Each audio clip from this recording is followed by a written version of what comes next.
ವಿದ್ಯಾರ್ಥಿಗಳ ಸ್ಕಾಲರ್‌ಶಿಪ್ ಬಿಡುಗಡೆಗೆ ಆಗ್ರಹಿಸಿ ವಿದ್ಯಾರ್ಥಿಗಳಿಂದ ಪ್ರೊಟೆಸ್ಟ್ ಮಾಡಲಾಗಿದೆ. ಚಿಕ್ಕೋಡಿ ಪಟ್ಟಣದಲ್ಲಿ ಎಬಿವಿಪಿ ಕಾರ್ಯಕರ್ತರು ಸೇರಿ ವಿದ್ಯಾರ್ಥಿಗಳು ಮೆರವಣಿಗೆ ನಡೆಸಿದ್ದು, ಸರ್ಕಾರದ ವಿರುದ್ಧ ಘೋಷಣೆ ಕೂಗಿ ಆಕ್ರೋಶ ಹೊರಹಾಕಿದ್ದಾರೆ. ಬೆಳಗಾವಿ ಜಿಲ್ಲೆಯ ಚಿಕ್ಕೋಡಿ ಪಟ್ಟಣದಲ್ಲಿ ಈ ಪ್ರತಿಭಟನೆ ಜರುಗಿದ್ದು, ಹಾಸ್ಟೆಲ್ ಸೌಲಭ್ಯ ಹಾಗೂ ವಿದ್ಯಾರ್ಥಿ ವೇತನ ಬಿಡುಗಡೆಗೆ ಆಗ್ರಹಿಸಿ ಪ್ರತಿಭಟನೆ ಮಾಡಲಾಗಿದೆ. ಚಿಕ್ಕೋಡಿ ತಹಸೀಲ್ದಾರ್ ಸಿಎಸ್ ಕುಲಕರ್ಣಿ ಮುಖಾಂತರ ಮುಖ್ಯಮಂತ್ರಿಗಳಿಗೆ ಮನವಿ ಪತ್ರ ಸಲ್ಲಿಸಲಾಗಿದೆ. ಅಖಿಲ ಭಾರತೀಯ ವಿದ್ಯಾರ್ಥಿ ಪರಿಷತ್ ನಗರ ವತಿಯಿಂದ ಇವತ್ತು ಪ್ರತಿಭಟನೆ ಕರೆಗೊಳ್ಳಲಾಗಿದೆ.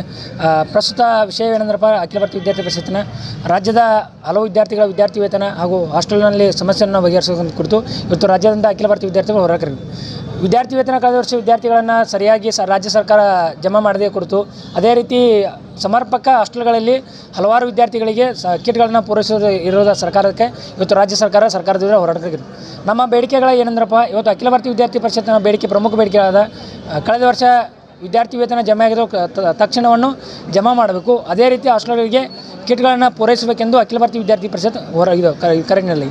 ಅದೇ ರೀತಿ ಇನ್ನು ಮುಂದೆ ಮನವಿ ಸಲ್ಲಿಸಿದ 15 ದಿವಸ ಒಳಗಡೆ ರಾಜ್ಯ ಸರ್ಕಾರ ಬೇಕಾದ ಸೌಲಭ್ಯಗಳನ್ನು ಸ್ವಲ್ಪದೇ ಹೋದರೆ ಮುಂದಿನ ದಿನಗಳಲ್ಲಿ ಬೃಹತ್ ಮಟ್ಟದ ಹೋರಾಟವನ್ನು ಕೈಗೊಳ್ಳಬೇಕು.